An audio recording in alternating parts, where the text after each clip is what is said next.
에스라 8장 2절, 1절, 2절 읽고 그리고 15절부터 또 이렇게 읽도록 하겠습니다. 먼저 1절, 2절 같이 읽겠습니다. 시작. 아닥사스다 왕이 있을 때에 나와 함께 바벨론에서 올라온 족장들과 그들의 계보는 이러하니라. 비느하스 자손 중에서는 게르솜이요, 이다말 자손 중에서는 다니엘이요, 다윗 자손 중에서는 핫두스요. 그래서 이제 14절까지 같이 함께한 그 자손들이 나오는데 이스라엘 12지파를 상징하는 무리들을 말하는 것입니다. 15절부터 마지막까지 제가 봉독해 올리도록 하겠습니다. 내가 무리를 아하와로 흐르는 강가에 모으고 거기서 3일 동안 장막에 머물며 백성과 제사장들을 살핀즉 그 중에 레위 자손이 한 사람도 없는지라.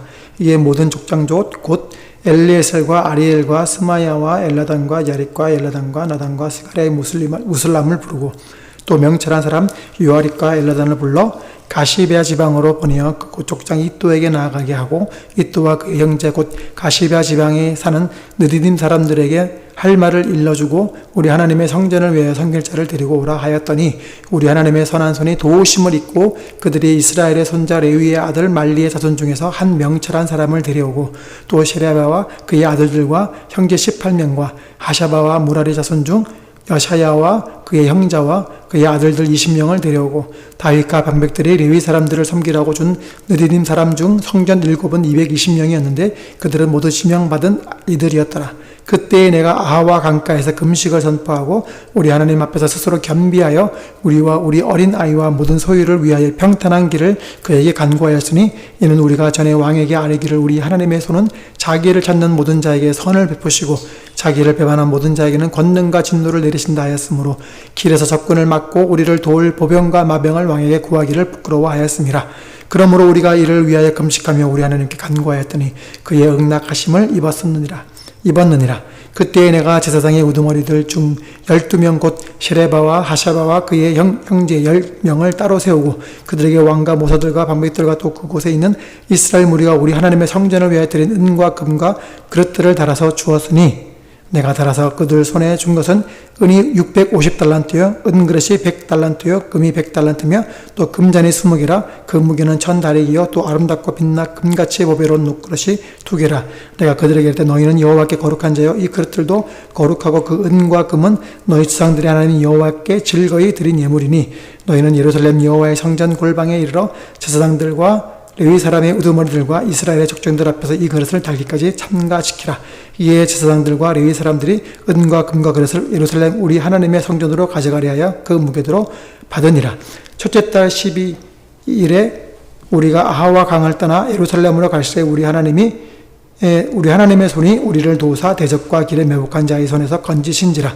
이에 예루살렘에 이르러 거기서 3일간 머물고 제사일에 우리 하나님의 성전에서 은과 금과 그릇을 달아서 제사장 우리아의 아들 모세 손에 넘기니 비느하스의 아들 엘라살과 레위 사람 예수아의 아들 요사박과 빈누이의 아들 노아디아가 함께 있어 모든 것을 다 세고 달아보고 그 무기의 총량을 그때에 기록하였느니라. 사로잡혔던 자의 자손 곧 이방에서 돌아온 자들이 이스라엘의 하나님께 번제를 드렸는데 이스라엘 전체를 위한 수송아지가 12마리요 또 순양이 96마리요 어린 양이 77마리요 또 속죄제의 순념소가 12마리니 모두 여호와께 드린 번제물이라. 무리가 또 왕의 조서를 왕의 총독들과 유별된 강 건너편 총독들에게 넘겨주매 그들이 백성과 하나님의 성전을 도왔느니라. 아멘. 오늘 말씀의 제목은 성전을 아름답게 하는 삶의 방법입니다. 지난 수요일 날에는 어떻게 하면 성전을 아름답게 할까요? 라고 말씀을 드렸는데 어떻게 하면 성전을 아름답게 하죠? 공동체를 세우고 말씀을 삶의 원칙으로 삶을 살아가는 그래서 그 사람들을 말미암아 하나님 통치를 받을 때 그때야 비로소 성전도 아름다워지는 거라고 말씀을 드렸습니다. 그리고 그렇게 사는 사람들에게는 자신들의 앞에 펼쳐지는 일들이 하나님의 인도하심이기 때문에 하나님을 찬양한다고 말씀을 드렸습니다. 그래서 오늘은 성전을 어떻게 하면 성전을 아름답게 하는 삶의 방법은 어떤 것인가 오늘 말씀을 읽으면서 한번 교훈을 받고자 합니다. 예루살렘에는 성전이 지금 있습니까? 없습니까? 없죠. 그곳에 뭐가 있습니까? 무슬림 황금 사원이 있죠. 지금도 유대인들은 그 예루살렘에 성전을 세우고 싶어하는 마음을 가지고 있고, 그래서 성전 건축을 위한 준비를 차근차근 해왔고, 어느 다큐멘터리를 보니까 이미 성전 건축을 위한 준비는 다 마쳤다라고 하는 것을 본 적이 있습니다. 근데 못 짓고 있는 이유는 성전터가 준비가 안 되어 있죠. 거기에 황금 사원이 서 있기 때문에 그렇습니다. 근데 이제 그거를 없애고 성전을 짓겠다 그러면 이제 난리가 나는 거죠. 왜냐면 그것은 이스라엘만의 문제가 아니고 이제 70여 개국의 그 무슬림을 섬기는 이슬람에게도 상당히 문제가 되기 때문에 그런 거죠. 그러면서도 유대인들은 여전히 그곳에 성전을 짓고 싶어 합니다. 근데 우리가 지금 나누고 있는 에스라서 말씀을 통해서 성전이 재건된 것들을 보았죠. 근데 이 재건된 성전에는 여호와의 구름이 임하지 않았습니다. 여호와의 영광이 가득하지 않았죠. 모세가 광야에서 지은 장막에는 출애굽기 40장 35절에는 거기 보면 구름이 임하고 여호와의 영광이 가득했다고 충만했다고 그랬죠. 솔로몬 성전에도 열왕기상 8장 10절과 11절에 구름이 임하고 그리고 여호와의 영광이 성전에 가득했다고 말씀을 하고 있죠. 근데 이 재건된 성전에는 구름이 또 여호와의 영광이 임재하지 않았습니다. 그것은 이제 성전 중심의 삶이 이제 지나가고 있다는 얘기를 암시하고 있는 것이라고 지난주 수요일 날 또 나눴었죠. 하물며 솔로몬이 지은 성전에 있을 때에도 여호와의 율법을 제대로 지키지 않았죠. 역대하 34장 14절에 무리가 여호와의 전에 헌금한 돈을 꺼낼 때에 제사장 hil기야가 모세가 전한 여호와의 율법책을 발견하고, 그러니까 요시야 왕 때에 율법책을 발견했어요. 그러니까 얼마나 율법책을 제대로 안 읽었으면 율법책이 어딘지도 모르고 율법책을 발견을 했대요. 그 발견해서 너무 놀라가지고 왕에게 가서 읽어주는 거죠. 읽어주지 않습니까? 19절에 왕이 율법의 말씀을 듣자 곧 자기 옷을 찢더라. 왜 찢었습니까? 21절에 너희가 가서 나와 및 이스라엘과 유다의 남은 자들을 위하여 이 발견한 책의 말씀에 대하여 여호와께 물으라. 우리 조상들이 여호와의 말씀을 지키지 아니하고 이 책에 기록된 모든 것을 준행하지 아니하였으므로 여호와께서 우리에게 쏟으신 진노가 크도다. 말씀을 지키지 않았기 때문에, 준행하지 않았기 때문에 우리가 이런 진노를 받고 있다, 이렇게 얘기하고 있는 거잖아요. 솔로몬 성전, 여호와의 영광에 임재한 솔로몬의 성전이 있을 때도 말씀대로 준행하지 않아서 나라가 망하고 포로로 잡혀가고 성전이 무너졌잖아요. 근데 지금 수르바벨 성전이 세워졌다고 해서 거기에 뭐가 더 볼 것이 있겠습니까? 성전 중심의 그런 삶들이 이제는 옮겨지고 있다는 것을 우리에게 말하고 있는 것 아닐까요? 그런데 수르바벨 성전을 짓고 나서도 이스라엘 유대 백성들은 또다시 문제가 되는 일들을 했죠. 에스라 9장 1절에 나오는 이방 족속들 이름이 쫙 나오잖아요. 가나안 사람들, 헷 사람, 브리스, 여부스, 암몬, 모압, 애굽 사람, 아모리 사람, 이런 사람들과 어떻게 합니까? 2절에 9장 2절에 딸을 맞이하고 아내와 며느리를 삼고 그렇게 해서 서로 섞이게 되는 거죠. 그 지방 사람들과. 근데 고관들이 더 으뜸이 되었다 그랬어요. 그래서 3절에 에스라가 이 일을 듣고 속옷과 겉옷을 찢고 머리털과 수염을 뜯으며 기가 막혀 앉으니, 자기가 지금 말씀을 가르치고 준행하고 하려고 왔는데 그런 모습을 보니까 기가 막히는 거 아닙니까? 하나님이 에스라에게 말씀에 익숙한 학자로서 그를 훈련시키고 하다가 보니까 에스라가 깨달은 거예요. 왜 자기들이 여기에 와 있는지. 그래서 이젠 돌아가서 이 말씀을 가르치고자 하는 마음의 열망이 가득했겠죠. 1차 귀환할 때는 에스라가 있었을까요? 없었을까요? 없었죠. 그래서 1차 때 못 간 거예요. 그리고 이제 1차 귀환한 이후에 80년이 지나서 에스라가 이제 가려고 하는 거예요. 그리고 스룹바벨 성전이 세워지고 난 이후에 60년이 지나서 지금 출발하고 있는 거예요. 그래서 에스라가 그 무너진 유대인들의 삶을 좀 개혁하고 싶었던 그 마음, 말씀을 연구하다가 깨달은 그것들을 이제 적용해보고 싶어가지고 예루살렘으로 돌아가고 싶어 하는 거 아닙니까? 이런 소망을 가지고 아락사스다 왕에게 요청을 한 거죠. 그 요청한 내용이 아락사스다 왕이 에스라에게 내린 조서에 있는 거 아닙니까?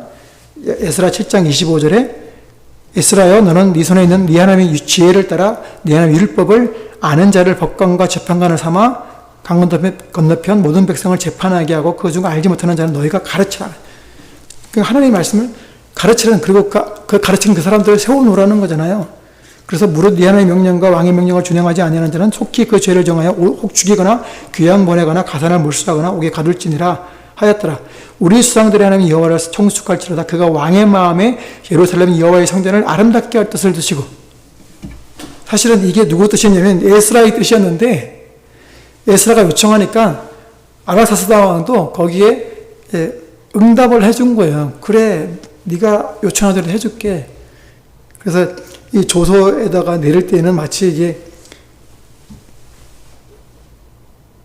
아락사스다 왕이 한 것처럼 한 것이지만 이게 지금은 에스라가 찬양하면서 이렇게 또 노래하고 있는 거 아닙니까? 그러니까 사실은 이것은 에스라의 고백인 거예요, 사실은요. 성전을 아름답게 하고 싶은 마음.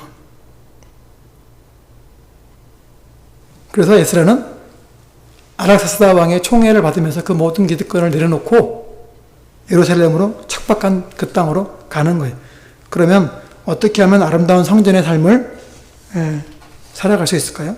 아름다운 성전의 삶은 어떤 것일까요? 첫 번째로 여호와가 주신 사명을 잃지 않는 거예요.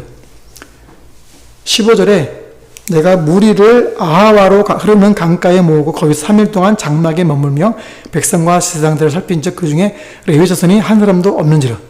귀환하려고 모였는데 문제가 발생했어요. 무슨 문제입니까? 레위 자손이 한 사람도 없는 거예요. 아니, 레위 자손 없으면 뭐 안 됩니까? 그냥 가면 되죠.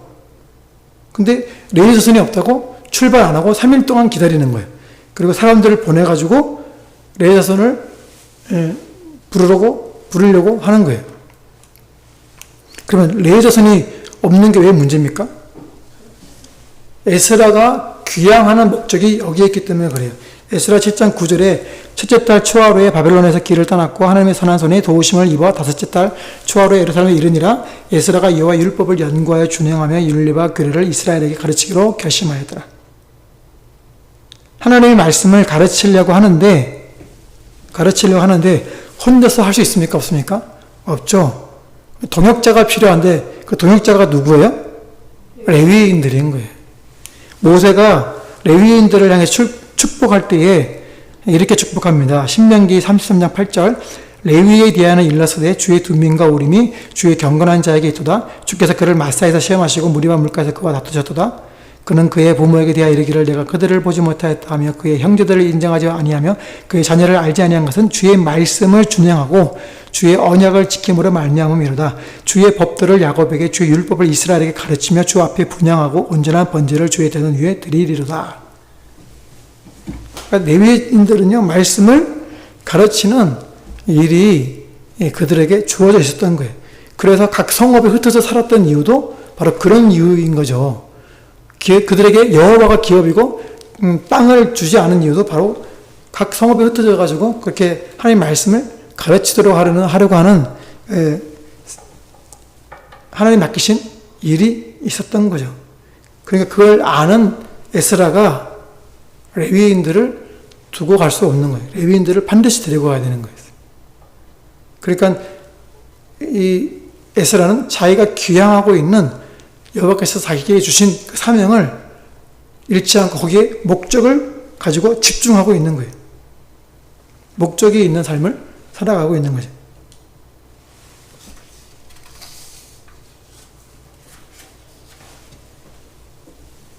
그래서 여호와께서 주신 비전을 이루기 위한 이 삶을 살아가려고 그는 집중하고 있는 거예요. 근데 여호와가 주신 그 사명을 이루기 위해서 가는 길이 고속도로입니까? 아니면 막 험난한 길입니까? 험난한 길이죠. 그런데 하나님이 주신 사명만 그런 게 아니고 세상의 모든 인생은 다 그래요. 세상에 고속도로와 같이 뻥 뚫린 그런 인생의 길은 없습니다. 승승장구하고 있는 사람들조차도 그들 마음속에는 괴로운 일들이 있고 어려움이 있고 그것들을 뚫고 일어나는 그런 힘들이 있는 삶이라고 고백을 하잖아요. 쉬운 길은 없는 거죠. 더군다나 여호와의 말씀을 성취하려고 가는 길인데 거기에 어려움이 없다고 한다는 것은 말이 안 되는 거 아닙니까? 그러므로 여호와의 주신 사명을 이루려고 하면 우리의 힘으로 하면 안 돼요.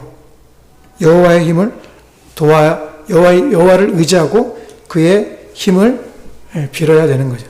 그러므로 아름다운 성전의 삶을 이루고자 한다면 어떻게 살아야 합니까? 두 번째로 여호와를 전적으로 의뢰하는 삶을 살아야 됩니다. 에스라 8장 22절에 8장 22절 이는 우리가 전에 왕에게 아뢰기를 우리 하나님의 손은 자기를 찾는 모든 자에게 선을 베푸시고 자기를 배반하는 모든 자에게는 권능과 진노를 내리신다 했으므로 길에서 적군을 막고 우리를 도울 보병과 마병을 왕에게 구하기를 부끄러워하였습니다.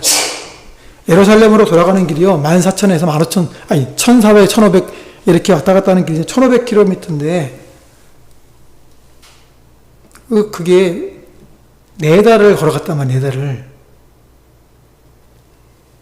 4달 동안 걸어가는 그 길을 걸어가면서 오늘날도 그 길을 그냥 가는 건요 사실은 굉장히 위험한 길이거든요. 목숨을 내놔야 될지도 몰라요. 거기는 지금도 총탄이 왔다 갔다 하는 곳이라서 무서운 길이거든요. 근데 하물며 에스라 시대에 그 길을 간다. 이것은 사실은 목숨을 걸고 가야 되는 길이에요. 그런데 바벨론에서 출발하면서 자기가 요청한 것은 다 주는 아락스다 왕에게 군대는 요청하지 않았어요. 그리고는 군대를 요청하는 게 부끄럽다고 말을 했어요. 왜 그렇습니까? 하나님은 자기를 찾는 자에게 선을 베푸시는 분인데 라고 그렇게 말을 해놓고서는 어떻게 내가 군대를 요청하겠냐 부끄럽다 이렇게 말하고 있는 거 아닙니까? 이제 와서 군대를 요청하는 건 내가 한 말과 다르다 이거 아닙니까? 그러니까 아니 조금 전에는 하나님을 찾는 자들에게는 선을 베푸신다고 해놓고서는 나한테 군대를 요구하네? 그 자체가 에스라에게는 부끄럽다라는 거예요. 그게 에스라의 믿음이었던 거죠. 그러면 군대를 요청 안 하면 믿음 없는 사람입니까? 느헤미야 2장 8절 9절 또 왕의 삼림 감독 아삽에게 조서를 내리사 그가 성전에 속한 영문의 문과 성곽과 내가 들어갈 집을 위하여 들보를 쓸 제목을 내게 주게 하옵소서 하며 내 하나님의 선한 손이 나를 도우심으로 왕이 허락하고 군대 장관과 마병을 보내어 나와 함께 하게 하시기로 내가 강서쪽에 있는 충북들에게 이르러 왕의 조서를 전하였더니 느헤미야에게는 군대가 따라갔어요. 그럼 느헤미야는 믿음이 없는 사람이었습니까? 아니잖아요. 군대가 가면 믿음이 있고 군대가 가면 믿음이 없고 군대가 가면 믿음이 있고 뭐 그런 건 아니에요.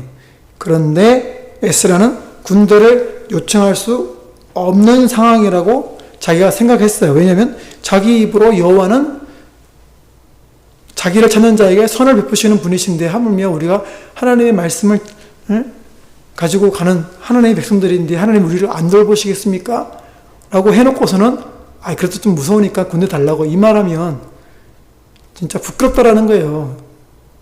그건 에스라의 믿음이었던 거예요. 그런데 하나님은 그 믿음을 보시고 응답해 주시죠. 그래서 아름다운 성전의 삶을 이루고자 한다면 어떻게 살아야 되냐면 세 번째로 여호와와 깊은 교제가 있어야 되는 거예요. 21절에 그때 내가 아하와 강가에서 금식을 선포하고 우리 하나님 앞에서 스스로 겸비하여 우리와 우리 어린아이와 모든 소유를 위하여 평탄한 길을 그에게 강구하였으니. 금식을 왜 선포합니까? 이게 뭐라 그래요? 우리와 우리 어린아이와 모든 소유를 위하여 평탄한 그 길을 하나님께 강구한 거예요. 말은 아닥사스한테 그렇게 말을 했지만, 믿음으로 말을 했지만, 정작 가려고 하니까 두려운 길이라는 것을 이 에스라는 알고 있는 거죠. 그러니까 하나님께 의뢰하는 거예요. 하나님을 의지하는 거예요. 여호와와 깊은 교제 가운데 들어가서 하나님 도와주세요. 내가 한 그 말대로 이루어지게 해주세요. 군대가 없어서 무서워서 못 가겠습니다가 아니고 하나님 우리가 갑니다. 도와주세요. 그러면서 금식을 선포하는 거예요. 금식을 선포하는 건 오직 하나님만 의지하겠다는 거 아닙니까? 겸비하겠다는 것은 오직 하나님만을 의지하겠다는 거 아닙니까? 이렇게 기도할 때에 하나님이 응답하시는 거, 스스로 겸비하는 거죠. 에스라 8장 31절 첫째 달 12일에 우리가 아하와 강을 떠나 예루살렘으로 갈새 우리 하나님의 손이 우리를 도우사 대적과 길에 매복한 자의 손에서 뭐 했다고요? 건지신지라. 야, 하나님이 우리를 대적과 길에 매복한 자의 손에서 건져주셨다. 넉 달을 그렇게 험난하게 걸어가면서도 하나님이 우리를 지켜주셨다. 여호와의 길을 가는 자들에게 하나님이 지켜주실 줄로 믿습니다. 지켜주실 거 믿기는 하지만 그러면 기도하지 말아야 됩니까? 아니죠. 기도해야 되는 거예요. 그게 바로 여호와와 깊은 교제 가운데 들어간 사람들이 하나님만을 의뢰하면서 나아가는, 그래서 그렇게 성전을 아름답게 하는 삶의 방법이 바로 기도의 삶인 거죠. 그러므로 우리가 육신의 눈으로 보는 건 사실은 위험이 아닐 수 있습니다. 우리를 속이는 거예요. 야, 내가 하나님 길을 가라가시는 이 길을 가면 내가 쫄딱 망하겠는데? 야, 내 인생이 겨우 이렇게 하다가 끝나면 어떡하지? 그거 다 사탄이 우리를 속이는 속임수예요. 주님을 보시죠. 주님 보면, 주님만을 의뢰하면 주님이 우리를 도우십니다. 할렐루야. 주님을 의뢰하는 방법이 뭐예요? 바로 기도인 거죠, 기도. 그렇게 우리는 주님과 늘 교제해야 합니다. 우리 마음속에 두려움이 밀려올 때 그 두려움을 없애기 위하여 주님을 찾는 거예요. 그리고 예루살렘에 도착해가지고 3일을 쉽니다. 넉 달을 걸어왔으니 3일을 쉴만하죠. 그리고 쉰 다음에 처음으로 하는 것이 뭡니까? 35절에 사로잡혔던 자의 자손 곧 이방에서 돌아온 자들이 이스라엘 하나님께 뭐 했다고요? 번제를 드렸다 해서 번제를. 하나님께 예배한 거예요. 그러니까 하나님께 교제하는 것, 하나님과 교제하는 것은 기도하는데 또 기도하는 것하고 또 뭐가 있습니까? 하나님과 교제하는 게 예배인 거예요, 예배. 그래서 예배는요, 우리가 어떤 사람인지를 드러내는 행위인 거예요. 그게 바로 성전을 아름답게 살아가는 삶의 방법인 거죠. 오늘날 우리는 성전된 자로서 우리 자신을 하나님께 드리는, 우리 자신을 하나님의 거룩한 산제물로 드리는 삶의 예배자로 서 있는 것 아닙니까? 그래서 삶의 예배자로 선 사람들은 하나님의 선하시고 기뻐하시고 온전하신 뜻을 분별하여서 그 삶을 살아야 되는 거죠. 그러니까 예배는 공적인 예배뿐만 아니라 우리가 거룩한 산제물로 하나님의 선하시고 기뻐하시고 온전하신 뜻을 따라서 살아가는 것, 그것이 바로 하나님과 교제하는 우리의 일상의 주님과의 교제가 아니겠습니까? 그게 예배고 그게 우리의 삶이 되어야 되는 거 아닙니까? 그렇게 살아야 성전을 아름답게 하는 거 아니겠습니까? 그런데 오늘날 이것을 무너뜨리려고 하는 세력들이 있죠. 동성애 얘기를 안 할 수가 없는데, 오늘 동성애를 법제화하려고 이제 하는 움직임이 있는데, 이게 통과되면 우리는 하나님 예배할 수 있을까요? 예배할 수 있죠. 왜 못해요? 모여가지고 동성애 얘기만 안 하면 되잖아요. 그런데 동성애 얘기를 안 할 수 있죠. 안 할 수 있는데, 그런 구절을 매일 피할 수 있습니까? 그 구절만 피해서 설교를 할까요? 그러다가 어느 날 동성애가 죄라는 얘기를 하게 되면 혐오 표현을 했다고 재판을 받게 될 것이고, 그러다가 벌금을 물거나 옥살이를 하거나 하게 될 거 아닙니까? 그러면 그게 예배하는 겁니까? 그걸 안 하려고 피하면 그거 예배하는 거 아니에요? 예배하는 게 아니잖아요. 자기 신앙 고백을 안 하고 있는 거니까 예배하는 게 아니잖아요.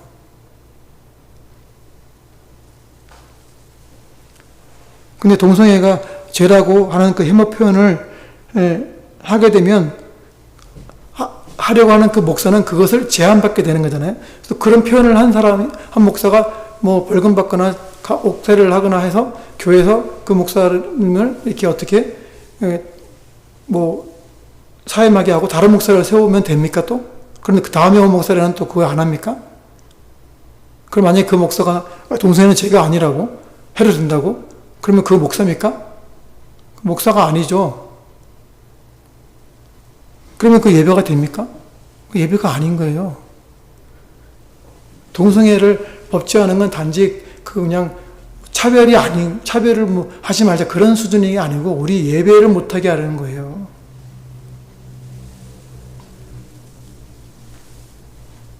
근데 또 이 동성애가 법제화가 되면 단지 그냥 법구문 하나만 더 세워지는 게 아니고 그 법이 세워짐으로 그에 따르는 모든 법들이 다 개정이 되는 거예요. 그러면 아이들에게 교육도 동성애 교육을 하게 돼야 되는 거예요. 안 할 수가 없는 거죠.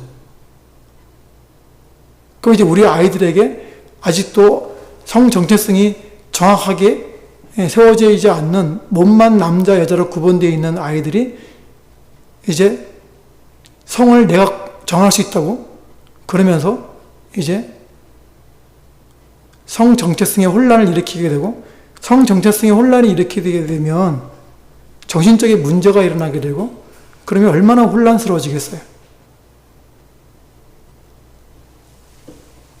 그러면 자살하는 아이가 나올 수도 있는 거고, 자기는 남성과 여성의 중간쯤에 있다고 그런 혼란된 말을 하고, 그게 보기가 안타까워가지고 부모가 피켓 들고 나가서 동성애법을 없애달라고 또 얘기하면 자녀들은 반대편에 서가지고 아니 부모님, 어머니, 아버지 왜 그렇게 거기에 서 있냐고 지금 이러면서 우리랑 싸우게 되는 일이 벌어질 수도 있는 거잖아요. 그거를 두 눈 뜨고 볼 수 있습니까? 지금 엄청난 쓰나미가 몰려오고 있는 거예요. 가만히 있을 수 없는 거잖아요. 그 단지 그 표현을 못한다고 하는 건 또 뭘 우리를 제한하는 겁니까? 우리의 자유를 제한하는 거예요.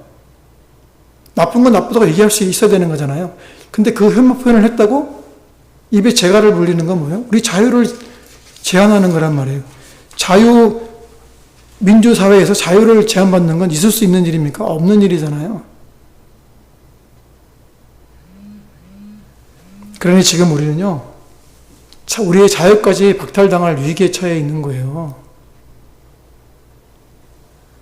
그러니 우리가 좀 기도해야 될, 그리고 여호와를 전적으로 의뢰하고 우리 자녀들이 살아갈 다음 세대에 성전을 아름답게 하는 삶의 방법으로 살아갈 수 있도록 이것을 막아야 돼요. 가만히 있으면 안 되는 거예요. 우리가 가만히 있으면 우리는 우리 자녀들과 다른 삶을 살 수밖에 없는, 서로 반대되는 그런 편에 서게 되는 일이 생길 수밖에 없는 거예요. 자녀들을 해야 된다고 하는 그런 험악한 일들을 우리가 보게 될 수도 있는 거죠.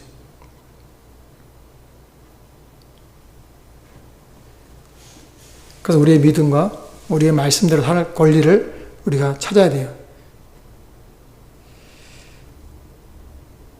근데 꼭 동성애만이 아니더라도, 동성애라는 그런 큰 엄청난 파도가 지금 우리 앞에 맞닥뜨려져 있지만, 우리가 에스라처럼 말씀을 연구하고 준행하고 서로서로 가르치면서 이것들을 믿는 자들에게만 다 전파를 해도 우리는 이 법을 막을 수 있지 않을까요?